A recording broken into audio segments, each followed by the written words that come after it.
flying in the first place?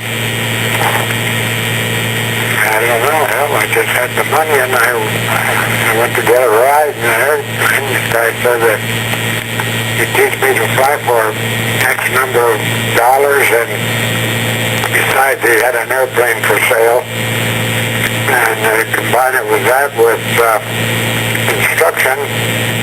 What airfield were you flying at that time? It was Orange Flying School.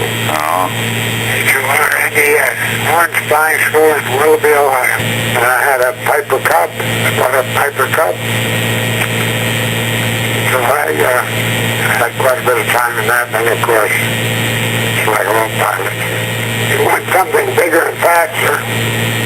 And a Waco J5 came up for sale, and that was a big airplane. So I bought that thing. And I had a hell of a lot of fun with it. A local airport there, I had a siren on it, and that siren on the airport to bring the crowd into the airfield, and then the other group would sell rides, but it'd be quite a deal. And a friend of mine took it up and busted it, killed himself. I had no insurance on the airplane, and hell, I wasn't going to quit flying. So someone said, why don't you join the Canadian Air Force? And I thought it was a damn good idea. In fact, they gave me a name in Cleveland, Ohio. All this stuff is coming back now. And I went there, and they told me how to get in the Canadian Air Force. They said, go to Windsor, and they gave me the address where the hell to go there. I went over to Windsor, and that's how I got in. I was the fastest way to do it. I didn't have a college education, so I couldn't get an American Air Force. It was a pretty risky business at the time. Why is that? Well, there was a question of losing your citizenship and everything else. And that was one of the things I didn't want to do. I had to do all the rest, but I couldn't do that. No, I went to Detroit, I went to Windsor. And in fact, the afternoon that I was there, well, the day I was there, they sent me right to a doctor to get a physical right away. And they said, well, we'll call you if and when we want you, after I got my physical. And then in about 2 weeks, I was called in. I worked shift work before I got into service, and that particular day, I was going on the 3 o'clock shift, and I normally left home about 2 o'clock or so. Well, the mailman came just then, as I was leaving, and I took the letter, and they told me, report to Canada, I was accepted and report such and such a day. Had my mother got a hold of that damn thing, she'd have thrown it away.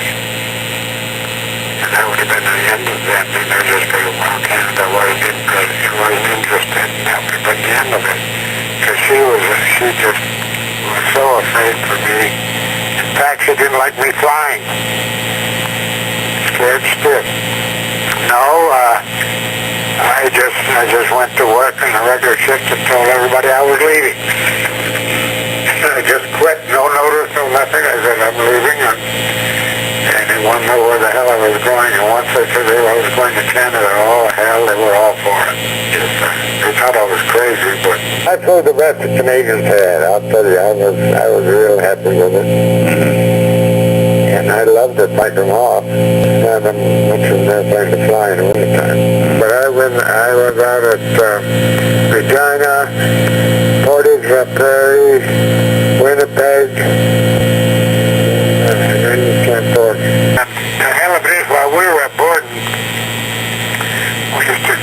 we always shoot the bull when we were going to bed and so forth. And the Battle of Britain was going on. And they were beginning to be successful at that time. And hell, we were afraid that we were going to end the damn war before we got in it. So we found out that it didn't quite work that way. But The most of them were all Australians or in your course. Yeah, it was a funny thing. We were in the same barracks, but they were on one branch of the barracks and we were on the other. And of course we were in class together, and they got to know a hell of a lot of the others. And there were a lot of them were nice guys, and no one was close. When you get a group like that, there's always a couple of bad apples. I remember a couple of them that they turned out to be big aces, and they were more aces than aces. You were commissioned, weren't you, when you left? Yeah. Oh, yeah. You were headed for instructor material, probably. Oh, no, hell no. I let it be known right off the bat. You know, I don't know if you were familiar with the rules then, but out of a class of 56, there were 5 officers, and I was one of them. I was a pilot officer. First leave, and there was a question about that, too. My assignment was going to be overseas and so forth, and I asked for leave to go home before I went over. And boy, there was a question whether my boss would let me go. He said they had a number of people, Americans, that come up there and get the flying time and everything else, go home for their last trip, and they'd never come back. And there was nothing they could do about it. At the same time, he trusted me. I said, well, I sure will hate like hell to go overseas if I can't go home and see the family for the last time. And he let me go. Of course, I was eager to get back. Canadians weren't sent overseas unless they were volunteers. So, of course, I volunteered. And the thing about it is when I got my overseas assignment, I was supposed to report to Halifax, I guess it was, yes. And my first assignment was I was going to be a train commander.